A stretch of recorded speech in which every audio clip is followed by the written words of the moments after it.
هاي جايز، اليوم أحكي لكم قصة حلوة.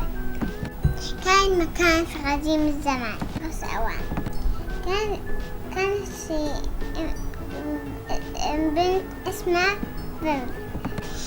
كانت عم تمشي، بعدين كان بنتها عم تمشي، بعدين صغيرة وشو بتحلو في الرولة راحت تنام حبيتها. فواحد فرس نونة وراحت جهزت حالها واخدت شنطتها حط فيها غراض وراحت على المدرسة ولعبت مع أصحابها. خست إيديها وراحت تتغدى.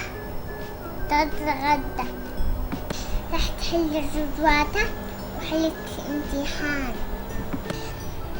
أكلت شوكولاتة كتير وصار فيها بسنانها سوس وصير اسنانها واوا.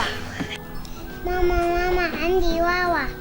أخذتها مع دكتور الأسنان. عم الدكتور عطاها إبرة وفحصها.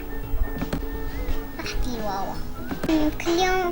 كل يوم تغسلي اسنانك. رجعت على البيت نامت.